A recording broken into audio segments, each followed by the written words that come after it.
Hello అందరికీ welcome to our channel. ఈరోజు నేను మీకు సూపర్ రెసిపీని పరిచయం చేయబోతున్నాను. ఒకటి పప్పు కాంబినేషన్, ఒకటి పెరుగన్నం కాంబినేషన్. సూపర్ ఉంటుంది రెండింటి కాంబినేషన్. దీంట్లోకి ఏం యూస్ చేశాను అంటే మామిడి అల్లం ఎంతమందికి తెలుసండి? నేను ఒక అర కేజీ మామిడి అల్లాన్ని కడిగి ప్లేట్లో పెట్టి ఒక 1 డే పాటు ఎండనిచ్చేసాను.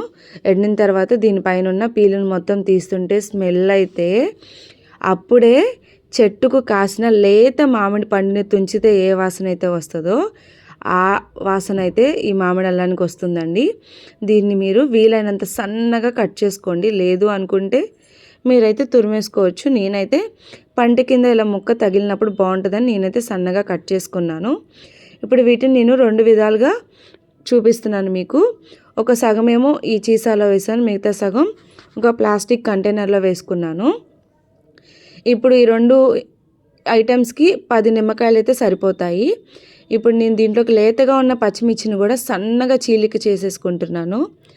ఇప్పుడు ఈ చీలికల్ని హాఫ్ మామిడాలంలో యాడ్ చేసుకొని ఒక 5 నిమ్మకాయలను కట్ చేసి ఈ పచ్చిమిర్చి మామిడాలం వేసిన మిశ్రమంలోకి ఉప్పును కూడా యాడ్ చేసి నిమ్మరసాన్ని కూడా నేను పిండేసుకుంటున్నానండి. ఇదొక మెథడ్. ఇది వచ్చేసరికి చెప్పాను కదా, నోరు బాగోలేనప్పుడు కానీ, లేదు ఏదైనా పుల్లగా తినాలి అనుకున్నా, లేదు అనుకుంటే పప్పు అన్నంలోకి పెరుగన్నంలోకి చాలా బాగుంటుంది అదనమాట. ఇదొక రకం రెసిపీ. ఇంకోటి వచ్చేసేసరికి ప్లేన్ అనమాట.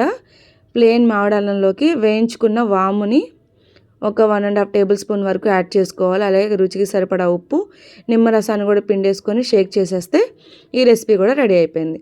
ఈ 2 రెసిపీలు కూడా మా అత్తగారు ఇంటికి వచ్చాకే నాకైతే తెలిసిందండి. చాలా బాగుంటుంది అనమాట. డెఫినెట్లీ మీరు కూడా ట్రై చేయండి. ఆల్రెడీ ఎంతమంది ట్రై చేసి ఉన్నారో కామెంట్ చేయండి. ట్రై చేయని వాళ్ళు డెఫినెట్లీ ట్రై చేయండి. డిఫరెంట్ టేస్ట్ అనేది మీకు కూడా అనిపిస్తుంది అనమాట. Feel is very good. నాకైతే బాగా నచ్చాయి.